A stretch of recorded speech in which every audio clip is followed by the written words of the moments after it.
أنا أصو حاضر ست فصله مرادين يسميل هتكبرتو حرفضاً أديكو أو غوريغا جوغا أما قوبت هذا شقو هضبا برنامج كفكر كم وحفر من يسوع سجل دفعتي أفراد كاسو شخصيات كرهدينية إني أصو ديغروكتان دنك التكنولوجيا ذا لقو بريو حرفضها مركز سوا أي جوغان برنامج كان أونلاين كهو حابحينية بريال خبرات أولى سوفتوير انجينيرينج sidoo kale habka waxbarasho mid ku salaysan dhisidda mashaariic dhamaystiran la ilisiyo si loo helo waxbarasho dhigaan leh oo practical ah barnaamijkan waxaad ku baranaysaa xawaarahaaga adigoo gurigaaga jooga inta waxaa dheer waxaad heli doontaa isla agabka iyo taageerada barnaamijkaaga offline ah barayaasha kooxda Fikrcamp waxay bixinayaan taageero shakhsiyeed iyo la talin iyagoo hubinaya inaad qalajibiso adigoo leh xirfadaha iyo kalsoonida loo baahan yahay si aad ugu guulaysato suuqa shaqada ee tiknoolajiyada kuwaas oo aan ku koobnayn xirfadaha technicalka ah oo kali ah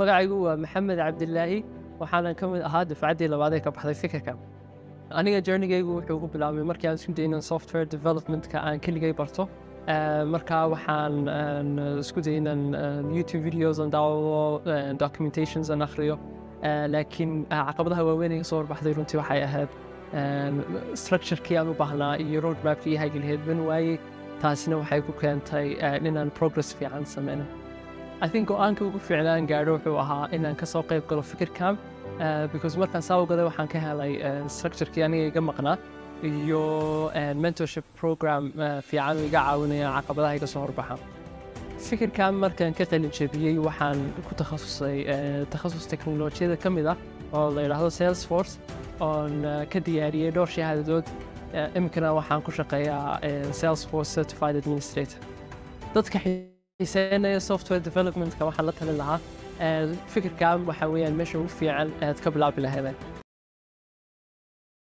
iyo dadka kale ee بحيثينيسا إنad barato xirfadaha samaynta barnaamijyada kombiyuutarka ama software development laakiin diyaar uma tihid inaad si offline ah u soo xaadirsid fasalo maraadinaysa meel aad ka barto xirfadan adigoo oo gurigaaga jooga ama goobtaada shaqo haddaba barnaamijka Fikrcamp waxa furmaya codsashada dafcadii afaraad kaasoo shakhsiyaad ka raadinaya inay u soo dhigarogtaan dhanka teknoolajiyada lagu bariyo xirfadahaas meel kasta oo ay joogaan barnaamijkan online ah waxa bixinaya barayaal khibrad u leh software engineering sidoo kale habka waxbarasho mid ku salaysan dhisidda mashaariic dhamaystiran la ilisiyo si loo helo waxbarasho dhigaan leh oo practical ah barnaamijkan waxaad ku baranaysaa xawaarahaaga adigoo gurigaaga jooga inta waxaa dheer waxaad heli doontaa isla agabka iyo taageerada barnaamijkaaga offline ah barayaasha kooxda Fikrcamp waxay bixinayaan taageero shakhsiyeed iyo la talin iyagoo hubinaya inaad qalajibiso adigoo leh xirfadaha iyo kalsoonida loo baahan yahay si aad ugu guulaysato suuqa shaqada ee tiknoolajiyada kuwaas oo aan ku koobnayn xirfadaha technicalka ah oo kali ah ardayda la taliyaasha barayaasha iyo dadka kale ee xiiseeya tiknoolajiyadu waxay ku kulmaan Discord iyo tiknoolajiyadu kale oo heer sare ah kooxyada adeegyada meheladaha ayaa sidoo kale kula shaqeyn doona sidii aad ku heli lahayd shaqo xirfadda aad baratay haddaba waxaa waqti xadarkan furan qaadashada ardayda dufcadii cusbayd soo codso oo horumari xirfadahaaga ma u soo dhigo dhanka teknoolajiyada si aad u soo codsato fadlan booqo website-ka Fikrcamp isla markaana buuxi foomka isdiiwaangelinta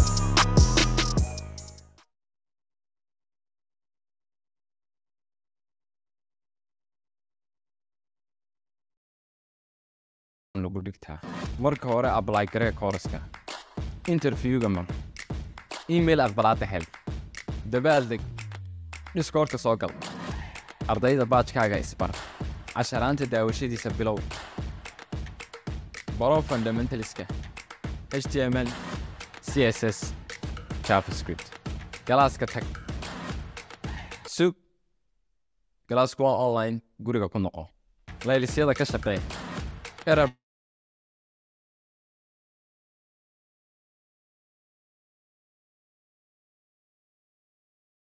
لقل حلي علته كقدب يرنصر صو شاهي اوكي شاهي اولو معي سيور 10 برو رياكت برو ريدكس برو نود برو مونجو دي بي اسايمنتس كسو قدبي بروجكت نمستران سميه هودا سو قلي بروجكت عاد سميه noqo full stack developer oo xirfadii leh qaabkaas ayaa online wax loogu dhisaa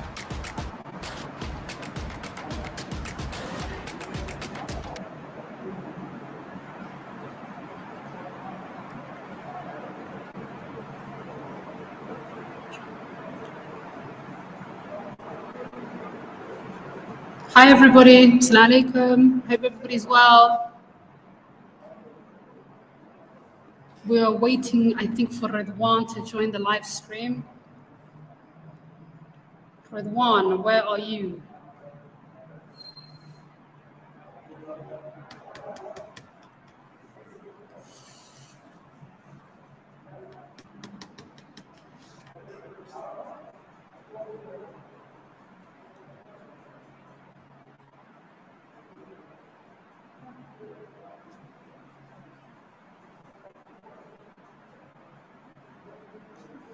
Just bear with us for a little bit. I think we're just waiting for Ridwan and Charlotte to show up. We'll be here in a minute or two. Please put any questions. magacaygu waa maxamed cabdilaahi waxaanan ka mid ahaa dafcaddii labaad ee ka baxday Fikrcamp. Aniga journey-gaygu wuxuu ku bilaabmay markii aan isku dayay inaan software development-ka aan keligay barto. Markaa waxaan isku dayay inaan YouTube videos aan daawado, documentations aan akhriyo. Laakiin caqabadaha waaweyn ee soo horbaxday runtii waxay ahayd structure-kii aan u baahnaa iyo roadmap-kii hay'adlahayd ban waayey. Taasina waxay ku keentay inaan progress fiican sameyno.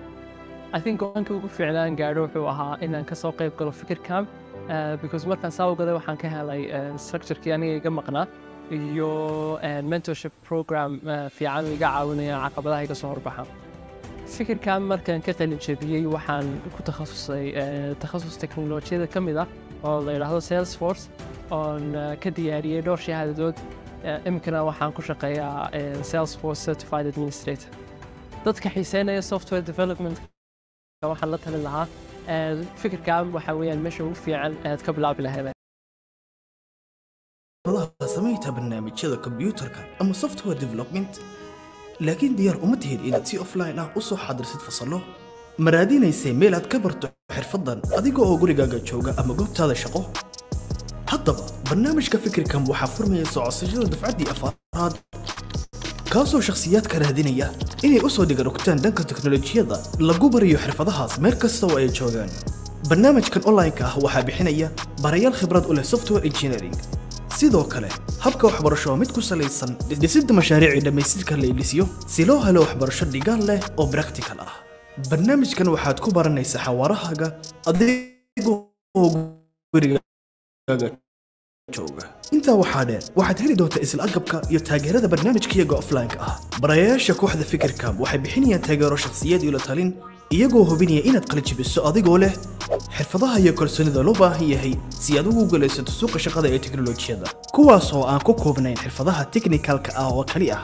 ardayda la taliyayaasha barayaasha iyo dadka kale ee xiiseeya teknolojiyadu waxay ku kulmaan Discord iyo teknolojiyadu kale oo heer sare ah kooxyada adeegyada meheladaha ayaa sidoo kale kula shaqayn doona sidii aad ku heli lahayd shaqo xirfadda aad baratay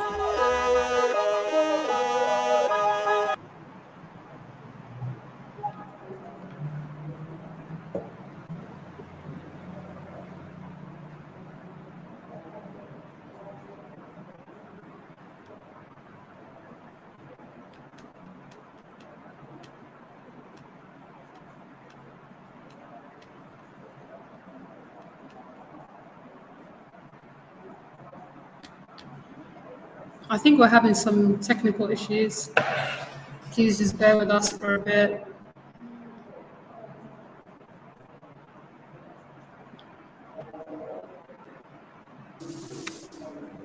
Assalamu alaikum warahmatullahi wabarakatuh. Yes. Assalamu alaikum warahmatullahi wabarakatuh. Very nice to see you all. Aad baan ugu xanahay Warun sidii sheegtay Fatima, we're having some technical issues, but we're also giving a chance for everyone to join, everyone who signed up. A lot of people actually signed up. So we're live on YouTube, and a lot of people are actually tuning in on the YouTube live. So that's also very good to know. mar labaad iyo mar saddexaad fiidnimo wanaagsan. Thank you everyone who joined, wherever you're joining us from. Aad baan u faraxsanahay. This is actually our second talk, and maanta we have the absolute pleasure of hosting Fatima, and it is very nice to continue these talks, to keep the momentum going. Actually, last time it was really good. The reactions were really amazing. Inshallah ta'ala, we have Fatima, and iyadaba sheekadeeda iyo storygeeda in badan nooga warami doonta, xog badan naga siin doonta. Welcome Fatima once again. Kusoo dhawow Fikrcamp Talks. Thank you all, everyone. Thank you for having me. My name is Fatima. It's nice to meet you all. Are we ready to start, or are we waiting for more people to join? Let's go to Sugnam. Hadad ba sugnaa, but in the meantime, haddana kuwa soo dheereeyey, we don't want to make them wait. Just sit there so we can just start with them today. We just start with So, like I said, my name is Fatima. I'm the founder of Access AI. So, Access AI, waxaan bilownay 2020. That is actually when we originated. That's when we started Access AI, or the concept of it was found. So we founded Access AI in 2020. But actually, the inspiration for Access AI was born in 2016, or the summer of 2016. Marka, if I tell you a little bit about, our story and how we got the inspiration for Access AI. The summer of 2016, I had just graduated university. As a fresh graduate, my background is optics, so I'm an optician by profession. That's my 9 to 5. And I had just finished. So like any graduate, I decided, I want to do something after university. So my dad said to me, come with me. I want you to come with me to Somaliland. And had never been, because, London. I was born and raised in London. 2016, my dad said to me, you know what, you need to go back home. You have to come with me. So I said, okay, great. It's an opportunity for me. And I jumped at the opportunity. So we went to Somaliland, Hargeisa, and the minute I came, I realized, this felt like home for me. This was home. This was where I wanted to be. Because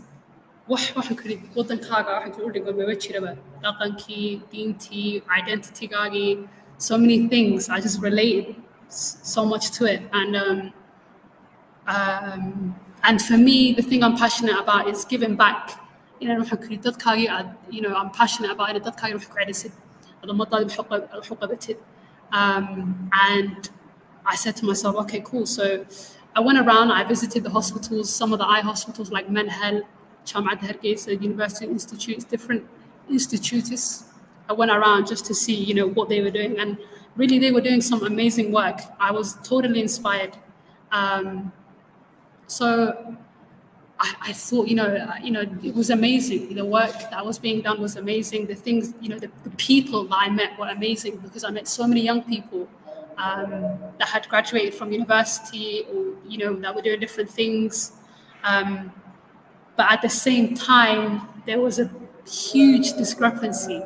I think there was a huge discrepancy in terms of, I would say, the lack of opportunity. And I feel like, and one of the things that Access AI that we are so passionate about is providing opportunity, because the reality is opportunities change lives, but not everybody has the same access to the same opportunities.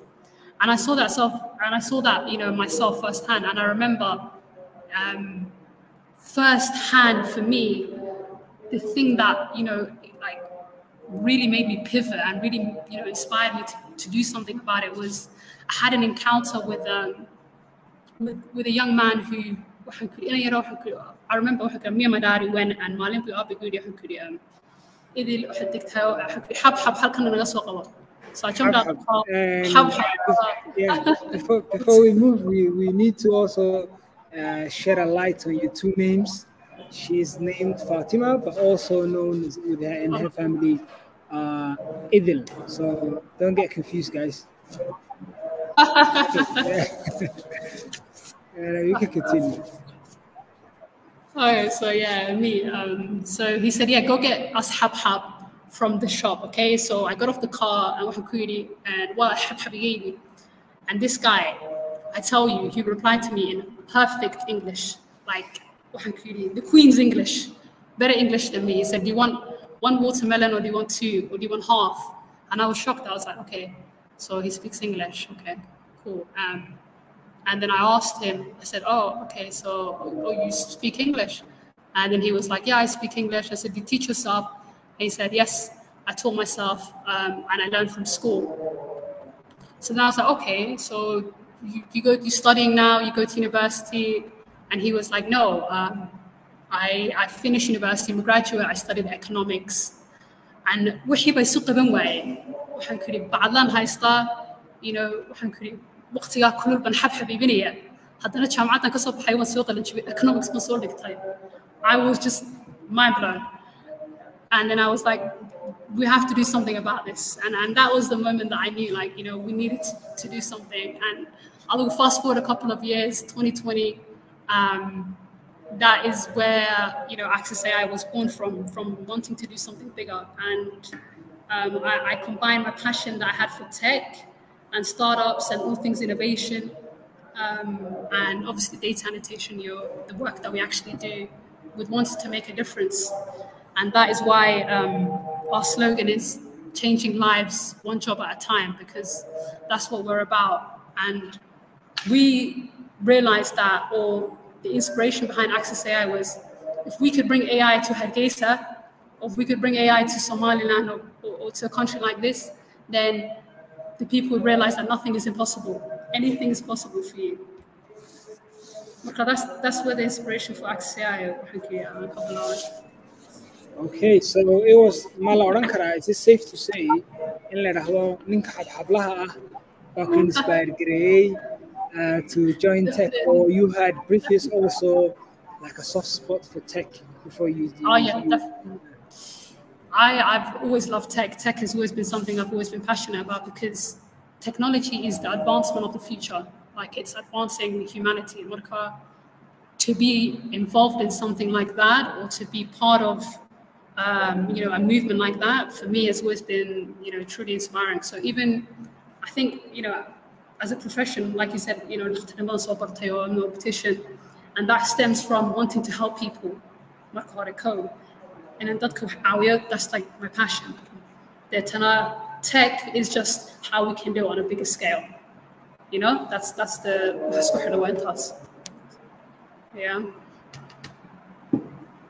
Okay, that's really interesting. That's really interesting. So why did you choose AI instead? Like tech marka qofka soo galayo, everybody transitions into tech. Qaar baa data gala, qaar baa gala web development or mobile development, qaar baa meel bay ka soo galaan. Some people they choose like a non-technical role because you don't need to be in tech just to be in a technical role. Marka maxaa ku dooratay this specific like AI or artificial intelligence in dalkii ood ka shaqeyso this type of tech? So that's, I think horta waxa muhiim ah inaan dadku sheegno waxaan qabano, because that's important. So the reason why I chose artificial intelligence it wasn't specifically I chose artificial intelligence as a topic. Like I said, I was always looking for a way to make an impact, how we can help our people, how we can give them jobs, how we can, take that and use tech and leverage it to make impact on a huge scale. And I think it was a no-brainer for us when I read up on specifically data annotation, And I think, you know, at Access AI, what we're really trying to do is we're tackling two global problems with one solution.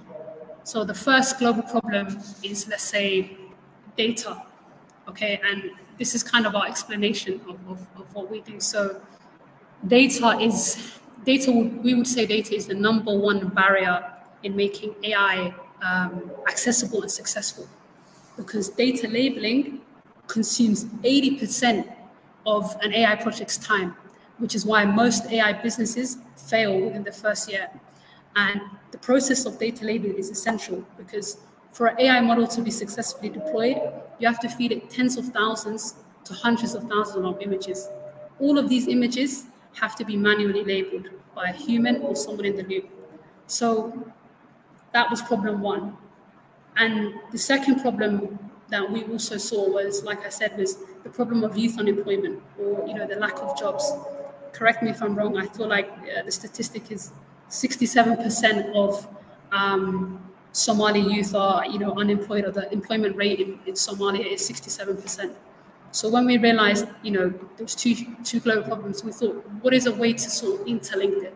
So we said, we're going to turn a social challenge into a business opportunity by connecting young people to the global demand for data labeling. Marka, if that kind of answers your question, we thought, how can we take this challenge and take this and put it into a business opportunity, bring it together and combine it into one, if that makes sense. Absolutely. No, it actually makes sense. Warren, two global challenges, one big solution, and weliba marka la eego, data, artificial intelligence is now really on the rise. Cid walba waxay u baahan tahay mashiinada la isticmaalayo, the data u baahan yihiin, as you said. So this is actually a good way to think about it. Su'aasha rabo inaan ku weydiiyo imika waxa weeyaan haddaba regarding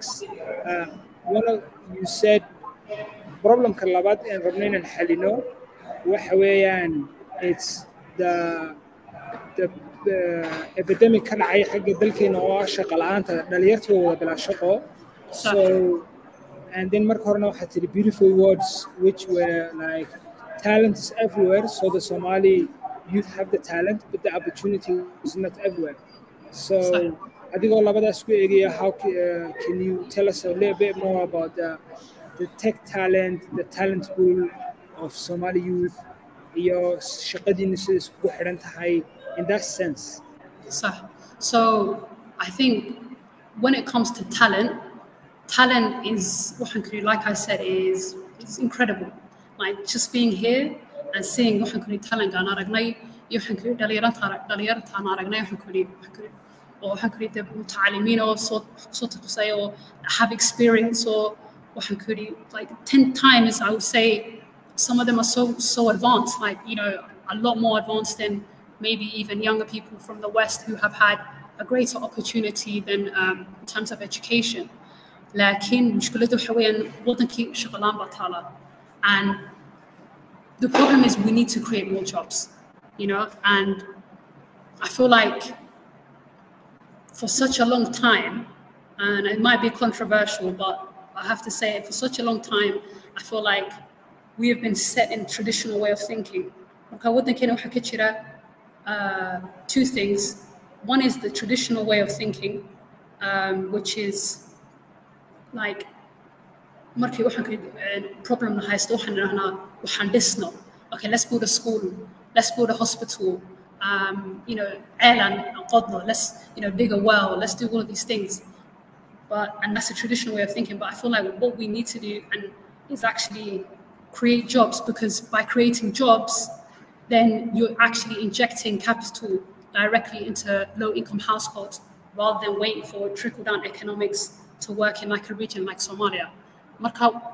The most important thing is to give work, not aid. You know, give work, not aid. I think that's so key, because a lot of our institutions here are based on and all of these things. And for us at Access AI, even though we are a social enterprise with a social mission, our business model is sustainable. So we make money from sustained revenue. We make money and we generate it ourselves. We don't rely on a paternalistic aid model way of thinking. Marka waxa loo baahan yahay inaan dadkii inaan shaqo abuur la sameeyo. We need to focus and hone in on that. And the way obviously that we do that is by connecting young people to jobs or like low entry tech jobs in the artificial intelligence industry, like image annotation, for example, like I was explaining with, like, for example, image annotation. I hope people know what image annotation is. So it's like I think in the Russia raxdan iska fiicnaan so that so image annotation waxaan uga jeednaa waxa weeyaan, let's say for example you have a self-driving car. Tesla or kale waxa weeyaan gawaarida wada weeyaan self-driving. For the car to realize or to know which way it's going, you have to teach it via algorithms and machine learning. So the way you teach the car is you feed the algorithm loads of pictures, okay? And all of these pictures, like I said, have to be labeled by a human. That is the work that we do. We do the labeling part, the nitty-gritty, the back end. But like I was saying, the way that the car will realize, the way image annotation works is by feeding all of these images into the car, or the algorithm, the machine or the car will realize that, okay, waxay goor jooga qofkaas waa qof, waxaas wax weyn wado, waxaas wax weeyaan waxaan kuli dawaco, waxaas waa waxaas. Marka that is how you're basically teaching it. So that's what we do. We do the image labeling, which is the essential part of getting the algorithm to work successfully, if that makes sense. I hope you this is funny. Why every time I explain this, it just goes over everybody's heads. Yeah.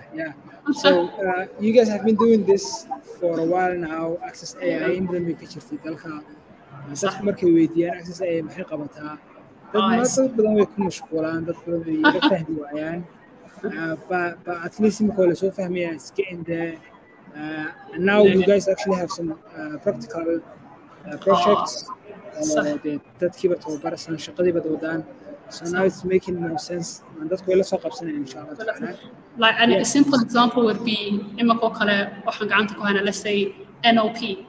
So we're doing an NLP project providing, let's say, translation services for a client that requires like automated intelligence applications.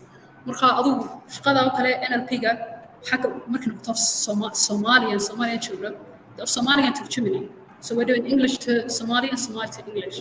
So the client can train the NLP model for whatever application that they need it for. And people can do that job. You know, there's so many of them, and we have a lot of them that are currently doing that job. And that's jobs for the local youth.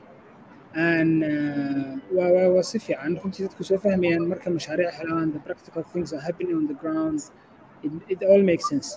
And waxaan rabaa inaan ku weydiiyo imika you are in Hargeisa, xafiiskiinu Hargeysa ka samaysan yahay, laakiin waxaad noo sheegtay you were born in the UK.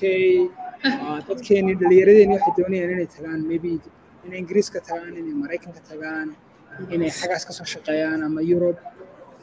adinkiina waxaad timaadaan imika back to Africa. So why is everyone coming to Africa? Why is everyone coming to amade xagaba dalkiiba Hargeysa iyo Muqdisho iyo meelahan ugu soo noqonayaan? So is there the potential? What's the potential of the ecosystem? Kam xanu sheekata?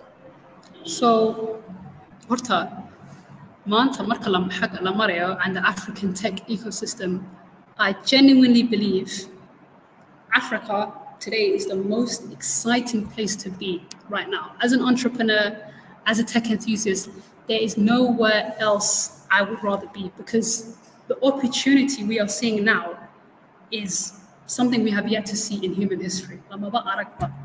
Why? If you think about it, for the first time ever, people like Inanki Hablaha, can transcend, I guess, the qadr of geography, that led to him being from a low-income household. Just because he's from a certain area or he was born in a certain place, that doesn't matter anymore, because due to remote work, he can actually work for Western companies. He can actually do bigger things. And the trend that we're seeing now, for the first time, is that Western companies are rushing to places like, I would say frontier markets and emerging markets for the first time, due to the fact that urbanization basata, digitization basata, we have high internet penetration. But the issue is, it's interesting, like you said, investors are, for the first time, flocking in, but at the same time, our people want to go back. And, Mexican border came. And it is just interesting to see that, because if you're, someone who's analyzing, you would say, why is everyone coming here? Why are the Pupucho people here? Why are, the top, VCs here? Why is everybody here? But, I want to go back and, Mexican border, and it is just interesting to me. What's your take on it? Yeah, absolutely. I mean, such a thing for talent, for tech, for innovation, Africa now is the place to be. وسيد sheegtay waxa iminka sanadkii hore kale African startups waxay raise gareeyeen ama ay lacag ka heleen investors record money of $4.6 billion. So this $4.6 billion came from VCs, ama came angel investors or dadka kala duwan. waxay ka soo ururiyeen lacago kala duwan oo fara badan startups all over Africa, $4.6 billion. And sanadkan iyo sanadkii xiga waxaa la sii sheegayaa inay sii kordhiso. So it's absolutely the right place now to stay. Africa oo kaleba la odhan karaa, waayo fursaduhu way soo badanayaan, especially for tech, especially for the tech talent, for the talent pool. And sidoo kalena markuu dhacay COVID-19 in 2020, wuxuu caddeeyey that companies inay noqon karaan ama ay ka shaqayn karaan remote. sidoo kalena markay remote ka shaqeeyaan that they can access talent everywhere. So if you are in Zimbabwe or Saudi Arabia or in Turkey or Ukraine, you can just simply have an internet and a laptop and work for companies in the West. So waxyaabo badan ba isbedelaya sidaad sheegtay adiguna runtii way dhaceen. So what are some of the trends, like imika la arkayo the African tech ecosystem, the trends we're seeing in the African ecosystem? You guys already decided to come to Africa, to build in Africa, in here. So I feel like I said, like urbanization and digitization, and due to digitization and digital infrastructure, we are seeing sustained growth, especially in frontier markets like Somaliland, Ethiopia, where you are, Bangladesh, Nigeria, so many of these different countries that, generally have like less than $5 a day living wage. So when we put aside like African giants or tech unicorns like Flutterwave, Mandela, Chipper, we put it aside. I'm talking about just the opportunity for your average startup to actually flourish. I think there's a huge opportunity because of urbanization. There's a growing middle class. Because all of these people are coming back, because there's digitization, all of these things, there's now a greater need for certain things, and we've seen that we've seen that a typical example would be like Hargeisa, for example. One of the first companies here in Somaliland had an amazing investment with I think it was Fatima Capital, a VC fund that invested in them. And I feel like right now there is a huge opportunity, because if we analyze it, Africa now is where I would say there was 30, 40 years ago. And the opportunities that are coming up in this era and this time period is limitless. And everywhere I look, it's so funny because everywhere I look, I see a potential for a startup, and that is what our young people should be doing, instead of saying, I need to go back, I need to go get another education, I need to go to university there and do this and that. What they should be thinking about is, where are the opportunities? Where can I see something? Where can I spot change? And a simple example would be, and there is so many industries that we're seeing it in. A simple example would be like the construction industry. In Nigeria recently, I saw a company called Construct, and what they do is basically they're a construction marketplace. So an online construction marketplace. What they do is they connect vendors and buyers. So you have all of these vendors, like let's say construction companies that want to build like huge buildings or apartments or things of this sort. Materials. These materials are already listed online for you from professional vendors. So you don't have to go to 100 different places to source one thing or one material. Like tiles, certain things or you have different buyers, different prices, there's a competitive marketplace, and it's connected them all in one place. So because some construction doesn't have to go to 6 different places just to get, one from Turkey, one from Bangladesh, one from India. Nigeria has just seen that. I saw a company in Nigeria recently, and they're making, incredible amounts because the construction industry is booming at the moment. So, there's so many different opportunities. The other day when we were painting the office, just to get certain color of paint. Oman, here. Well, if someone went and did that, there were no Bahana Lahain. Absolutely. No Bahana Lahain. But on the flip side, I don't know Hachira, and I hope that a lot of people that tuned in today, they get inspired and see the potential that is in Africa. And trends especially for people in tech. And that's problem inspiration and that we are seeing like all your team, you guys came from abroad. Yes, I hope that inspired some people. And so on the flip side, you're talking about a lot of opportunities for the African ecosystems. What about some of the challenges building in Africa? Like, for example, sometimes infrastructure a lot of people struggle with simple technical infrastructure and مشكلة كلها بتشيرها أفريقيا مالها قارمة استنبا like good internet or good hardware سي وش قستان بمود so محي كم إذا قار عقبلها أو كلا أورن كلا تذكر يقول مقصود code the number one حويان funding. That's what I would say. Like access to funding, because I feel like there's a huge problem of access to funding. And I say access, I don't say lack of funding, we know it's there, but the access to it for young people is a huge problem.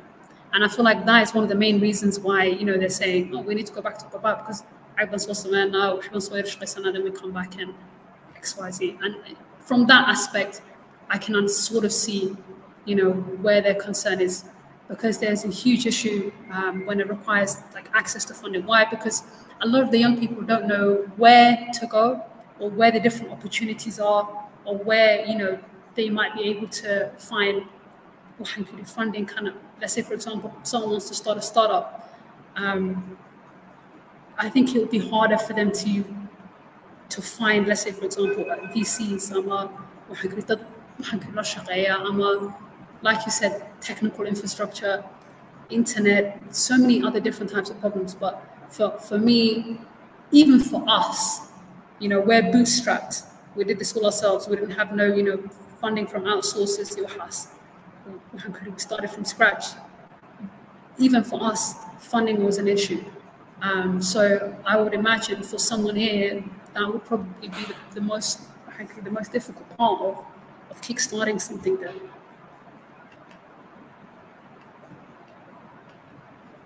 Okay, access to funds. Like funds we jiraan san mar hore ka hadalnay startups in Africa waxay raise gareeyeen record finance from VCs and angel investors of $4.6 billion waan arkaynaa. And haddana waxaa jirta marar badan imika waxaan aragnoo keliya dalka Afisam oo keliya oo raise gareeyey 110k $110,000 ayay raise gareeyeen waalan Somaliland marka fursadii way jirtaa laakiinse waxaynan garanayn sidii loo soo jiidan lahaa ama loo soo attract gareyn lahaa oo loo keeni lahaa meelaha saxda ah la odhan karaa so that's good so marka la isbarbar dhigo the opportunities and the challenges aad ku arkaysid muxuu hayay the African tech ecosystem maxaad kula talin lahayd iyo sidoo kale the trends everything maxaad kula talin lahayd like entrepreneurs what advice do you have so waxaan kula talin lahaa waxa weeyaan first of all there's huge opportunity waxaan kale opportunity outweighs challenges every single time mar kasta oo opportunity haystaan waxaan ku ka muhiimsan challengeska waxay soo maraya so the most important thing is to find a problem and solve it because the best startups are created when you find a painful problem and you find a solution to that so you have to think about what would a 10-star experience look like for your user and I feel like if you focus on your business model and focus on the problem and solving it and just users shipping what's the word shipping quickly getting it back and then focusing on that I think that's the most important thing that you can do but when it comes to advice I think the other most important piece of advice I would say is don't give up but we're here now like don't give up continue stick to your plan reiterate define find another way to do it and I think that's the most important piece of advice I'd give any entrepreneur is just don't give up don't quit okay that's actually what talooyin fiican oo wax ku oola oo anfacaya dad fara badan oo entrepreneurs waxaan rabaa intaanan sii socon kolleyba imika waxaan ku jirnaa live nahay 42 minutes saacadu waa balantiin oo iska dhowdahay marka waxaan rabaa haddaad haystaan su'aalo everyone who's watching if you have any questions you can drop them down now in the chats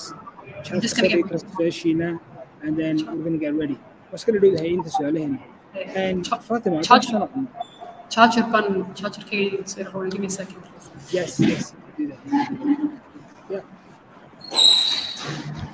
once again this is the second Fikrcamp talks we're hosting thank you everyone who joined I hope you also enjoyed the discussion today with Fatima and maanta haysanay wada sheekaysiga maanta wada haysanaa anigii Fatima and talkska Fikrcamp waxaan u talagalnay in ay dhalinyarta Soomaalida ee technology ku jira inspiration ka helaan xogo ka helaan sidoo kale ay noqoto meel la iskugu yimaado oo aan ku soo casuumi karno oo dadyo badan oo kala duwan oo technology-da ku jira deedna ayna la wadaagi karaan sheekooyinkooda ayna la wadaagi karaan waxyaabaha aan ka faa'iidi karno ee kala duwan marka mar labaad iyo mar saddexaad soo dhawaada aad baad mahadsantihiin haddii aad wax su'aalaha haysaan inta soo noqonayso fadlan hoosta ayaad dhigi kartaan we're gonna do more of these talks we're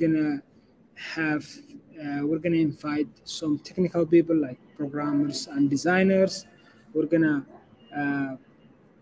invite some more non-technical coders oo ku jira technology-da iyaga laftirkooda waxaan ka faa'iidi karno cid walba if you have any suggestions or any feedback for the talks please you can reach us at Fikrcamp all on our social media and on the website you can reach us there and you can share anything that you would like welcome back Fatima it's really good to have you back waxaan rabaa inaan laba su'aalood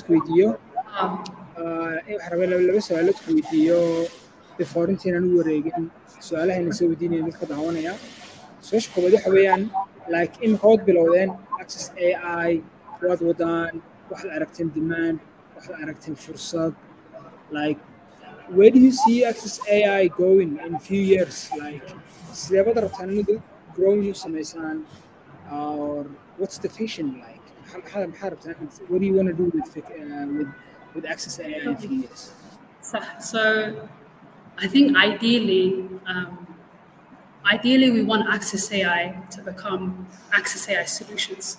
I say 5 years from now, Access AI Solutions, inshallah, bi'idhnillah, Access AI Solutions, and we want to become the heartbeat of startups. So we don't want to just produce one startup. Inshallah, we'll produce multiple startups and AI solutions, I guess.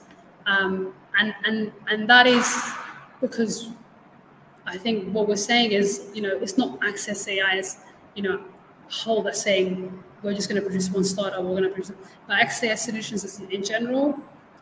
We want to be able to inspire young people to start their own startups and give them the advice and the information that they need, all of that accessible to them, so that they're able to go and do it themselves.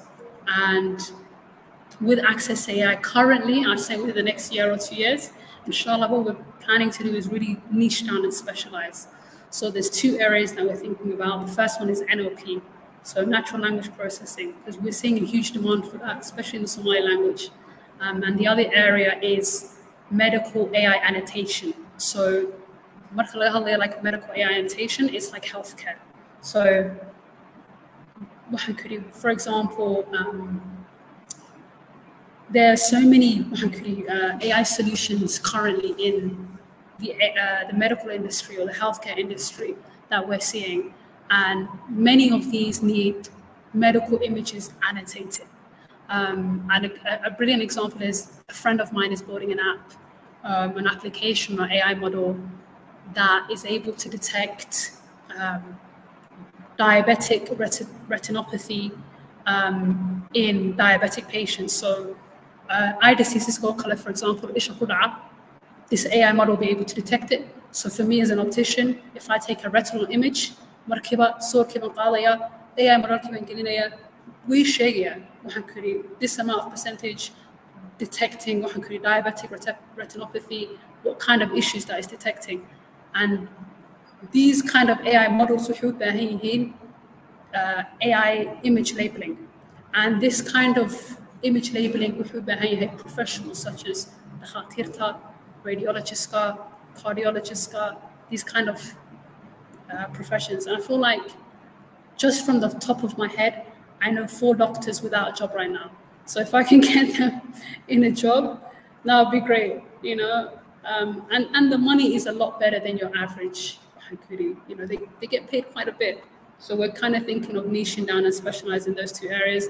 And then the greater image would be Access AI solutions, inshallah. We produce our own AI solutions and we train data scientists, we train all of these people, inshallah. Inshallah ta'ala. And we have to see your growth and your story. And maybe one day when Fikrcamp talks now, we can have you again and you can update us on your story. The last question I want to ask you is, a lot of diaspora that wants to come back home, build here, see the opportunity, or awareness. Some of them come and then we need and then they go back to the diaspora. So for those like diaspora or people like the same background who grew up in the same parts of the world, and what insight would you give them, or what insight would you give and say, it's not like how you think back home, I'm Muslim, expect this, and this is how you can succeed, like from your experience. It's not like how you think, let's just put that out there.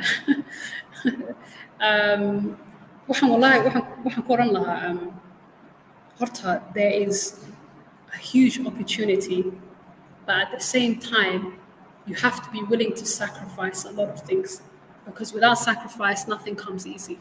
Don't expect, your life to be that same level of, lifestyle that you're accustomed to be, here in Hargeisa, where it's a completely different lifestyle. And if you come into that mindset of adapting and you need a mission, you need a why. Because if you don't have a why, then you're going to leave and you're going to go. So your why has to be bigger than everything. The reason that you're here for has to be bigger than everything.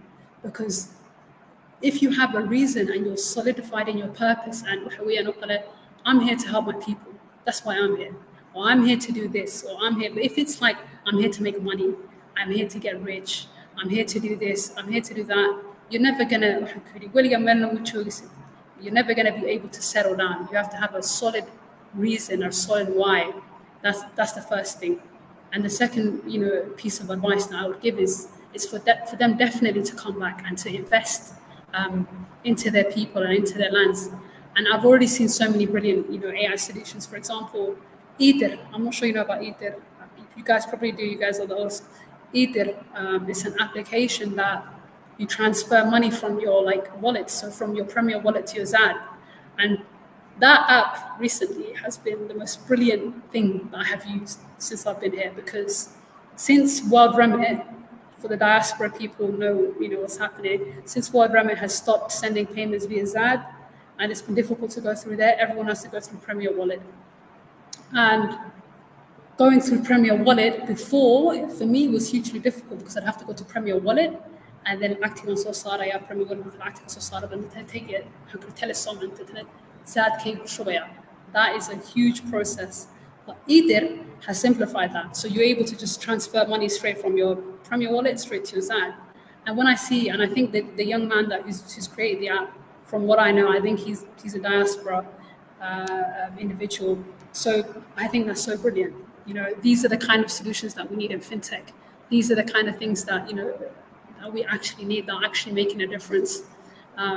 So take that knowledge that you have and bring it home, because there's nowhere better.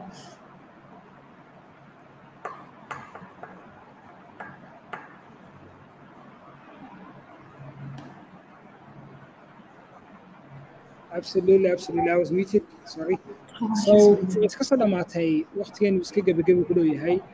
Waxaan qaadanaa some question and answers from the participants nagala soo qayb galay. Aad baad mahadsantihiin mar labaad iyo mar saddexaad.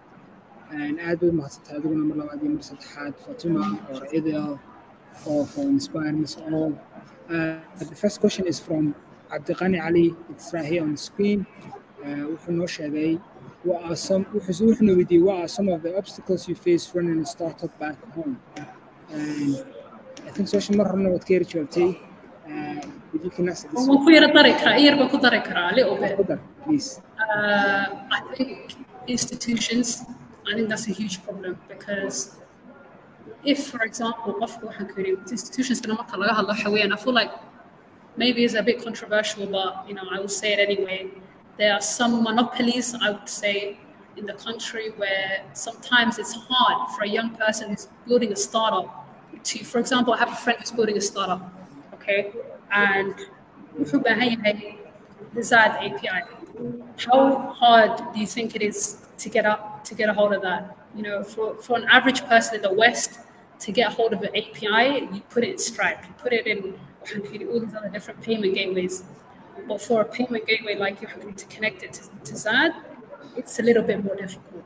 So things like this that you wouldn't expect happen. So things like that. But other than that, I would say everything is straightforward. But also, where there's a will, there's a way. So, Absolutely. Sidoo kale waxaa jirta, there are many things back home, challenges like you said, dalalka jaarka oo kale iminka Kenya, M-Pesa oo kale, which is the equivalent to say API waa public. Sida u integrate garaysanayso to your application or website waa public. API kiiguna wuxuu leeyahay hab loo maro waraaqo la buuxiyo, simple things you can get it. Dowladana ku khasbasa because it's a shared infrastructure. Sidoo kale Ethiopia dowladda ku khasbasa inay dowladda gacanta ka soo wixii oo dhan. Then waxyaabaha qaar iyagu they take for granted, but it's a bit challenging xagga dalkeena. Sidoo kale waxaa jira iminka waxaad ka sheekeynaysaa Ether inuu application la sameeyay third party oo ka shaqeynaya business noqday, which is kind of good inuu business noqdeen oo ay dad shaqaalaysiinayaan and they are making money. Laakiin waxa kale in Ethiopia dowladda sameysay waxa la yiraahdo Ether switch.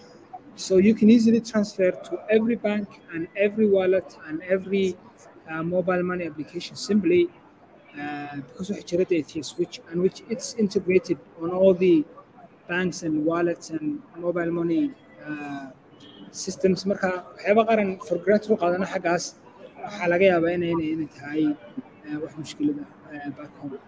And the next question aan qaadan karnaa waxa weeyaan Lipton Basha, what an interesting name. On YouTube wuxuuna soo weydiiyey ma noo sheegi kartaa one challenge oo kusoo wajahay bilowgii your career and how did you solve it?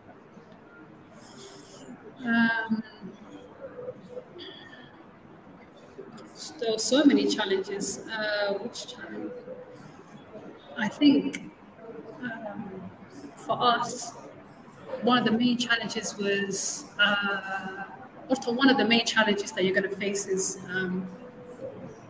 team or people, you know, because HR is a thing, you know, and I think it's important to find the right team members, you know, choose your co-founders carefully, you know, make sure the people that you're co-founding with are the right people for you. You know, where do you see yourself in 5 years' time with these people?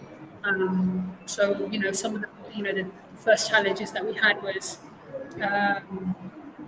trying to understand each other as a team, making sure our team was all on the same page, making sure we all share the same vision. I think that would be a typical example of a challenge that, you know, yeah, that's one of the biggest challenges for every entrepreneur. Waliba marka bilowga tahay shirkaduhu. And Abdulghani Ali wuxuuna soo weydiiyey AI seems to be integrated into so many different areas. I'm wondering if the Somali people are ready to accept AI and use it in different areas such as medical industry. I think sida u isticmaalaysaan idinku waxa weeyaan inaad shaqooyin ku abuurtaan iyo siyaabo kale u isticmaalaysaan, but ka waran AI imika kale ma loo isticmaali karaa qaybaha kale ee nolosha sida adeegyada bulshada sida caafimaadka, waxbarashada, garsoorka? I think that's a very good question, Rota. Very good question. You know, I wonder if the Somali people are ready to accept AI. A lot of people, you know, who explain what we do, a lot of people say, you know, AI bad ka hadlaysan waxa ka wadanka biyo ma yaalaan ama waxa AI bad ka hadlaysan, you know, marka hore electricity you know, wala kula yaabay marka hore waxaan ku kala yaabay xarana in Somalia wala dadkeen waxaan ku yeeday have a certain mindset. So it's an interesting question, but I do feel like, you know, I feel like we're getting there. Because, you know, AI is a disruptive industry, and the thing about our people is they like tradition and consistency. And AI is completely disruptive industry. It's a new way of doing things. But I feel like with time, we will get there. I feel like with time, we will get there. Definitely, I feel like with time, we'll get there because you're saying, because you said in different areas such as the medical industry. I feel like, you know, at the moment, there's still a lot of information, awareness about AI and the importance of it, and the importance of like digitalization, especially in hospitals. You know, there's not, you know, much. We all know that, you know, there's not much digitalization in hospitals. That is definitely needed. You know, for you to go to hospital and have your patient records there available for you, and not, you know, have to go back and forth. But at the same time, I know, you know, a young person, or I know a person who's building healthcare system, you know, and records and things like this. And so many hospitals have, I feel like, rejected him. Many of them have, because you know, history and patient and then had to am I liable for it? At the same time, a lot of doctors and a lot of hospitals are ready to take this into account. So I feel like with disruptive technologies, one day at a time, but definitely we'll get there, inshallah. I have no shadow of a doubt. Absolutely. Warun, fursado way badan yihiin dadka wacyigooduna uu korayaa waqtiguna isbedelayaa waxaa laga yaabaa 10 years time dalka waxyaabo badan oo macquulka ahayn ayaa maanta macquulka oo dadku barteen oo ay isticmaalayaan even caalamka in many parts of the world caalamka dadka Soomaalidu waa example fiican marka la eego tech adaptation iyo mobile money pioneering iyo waxyaabahaas oo kale meelaha qaar waxaan ka nahayba dadkii ugu horeeyay ee sameeyay marka insha Allah wax uu isbedeli doonaa su'aasha dambe san qaadana waxa weeyaan ifraax cabdalla waxay soo weydiisay how will access AI help the talent pool that is Somali and staying back home with jobs startups and knowledge سبي وعامل talent pool to access AI. So the talent pool, the way that we're helping the talent pool that is Somali and back home, is our entire mission. Our entire mission is to help and connect them to jobs in the artificial intelligence industry. So can really start low entry tech jobs that even your average person can do. So for example, specifically for our NLP project, they don't have no background in tech. You know, they have no what tech what that kid is of Somali. I have, you know, on our team, current team, we have members that are like 60 plus.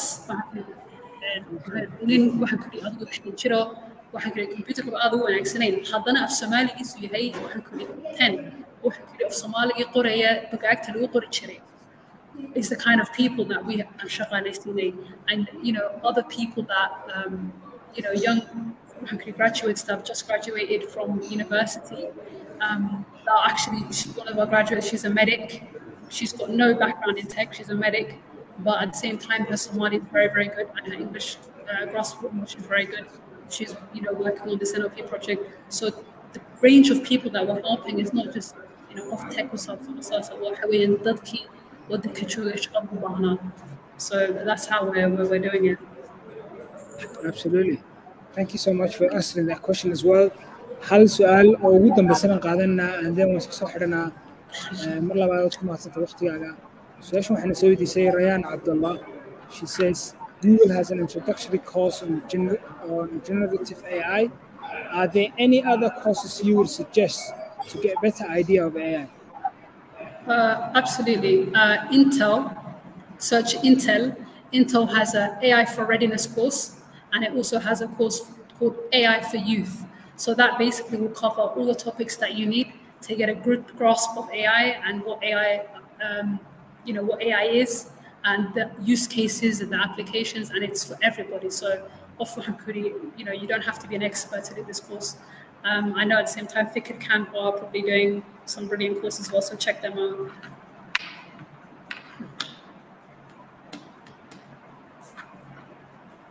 You're on mute.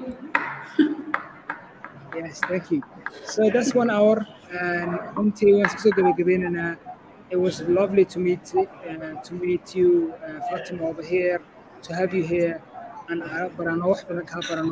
we get inspiration, we get information about what you guys are doing, your journey. So this upload and I think your team can add on for حسنين المانتا and إن نديك هذا النقطة سنة وإحنا هذا for حسنين سيدو كلام وما هذا مرة بعدين مستحب دليرت بدنا إن الرسول طيب كشيء ويبنا واحد من كثيرين برجينا. This is not going to be the last one. This is just the second talk we're going to have. We're going to have more sessions like this, inshallah ta'ala. تديو كلا دوان أو تكنولوجيا دو كتير بس واحد سومي دونا أدل مهتمين مرة بعدين مستحق فكر كم سنة دي شغلة وحويان. It's a education technology company وحن سبب ثاني بلوني dan shaqadan qabana waxa weeyaan inaan dhalinyarta barno xirfadaha ugu muhiimsan ee maanta ay ku shaqatii karaan aan kana qaadno like zero background ama little background ama iyagoo idea kooban ka haysta to job ready inay noqon karaan like job ready ay noqon karaan heer ay gaarsiisan tahay xirfadoodu inay ku shaqaysan karaan wixii ay barteen ama xirfadii ay barteen ee aanay noqon oo waxbarasho la baranayo. That's about Fikrcamp. Inshallah ta'ala, you can please follow Access AI on social media. You can follow Fikrcamp on social media. You can get a glimpse of the stories of our students, the things we do, activities, everything. I do nothing مرة بعدين مستحيل نقرأ سوق الكشان waxaan mar labaad iyo marka ugu dambeysa salaamayaa dadka daawan doona live-kan recordedkiisa is actually recorded. It's available on YouTube. We're live on YouTube now, and also qof walba oo isku soo diiwaangeliyey this session waxaa loo diri doonaa link on this session si uu mar labaad u daawan karo hadduu doonayo. Marka mar dadka daawan doona hadhow recordedkana aad baan idin salaamanaa intaan sii baxano. And Fatima, do you have any last words to say? I think you covered it. I think you covered most of it. Like my advice is always have a strong why. Just don't give up on what you want to do, and inshallah, make it your mission to create impact. Because if you make it a mission to create impact, then everything else will follow. The money will follow, everything else will follow. But have a strong reason, make your reason, bigger than yourself. If you make your reason bigger than yourself, then wax kasta ku hagaagaya. Waliba dad Ilaahay dartiisa noo sii sameysana wax ka sii wanaagsan tahay inshallah. Absolutely. Ilaahayna noo barakeeyo dhammaan waxaan qabanayno shaqooyinka wadna aad u mahadsan tahay. Iska soo dhamaatay streamku. We're going to play a video. magacaygu waa Maxamed Cabdillaahi. Qofkii aan daawan videogaas is a story of one of our students. You can watch this video as you walk inta sii baxno. Qof walba kursigiisa ha sii qaato. Haddii kale videoga daawatana you can just leave the stream. It is a pleasure to have you all. Assalamu alaikum wa rahmatullahi wa barakatuh. Assalamu alaikum wa rahmatullahi wa barakatuh.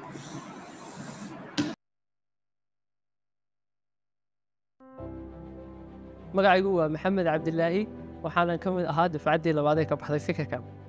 Aniga journey-gaygu wuxuu ku bilaabmay markii aan isku dayay inaan software development-ka aan keligay barto.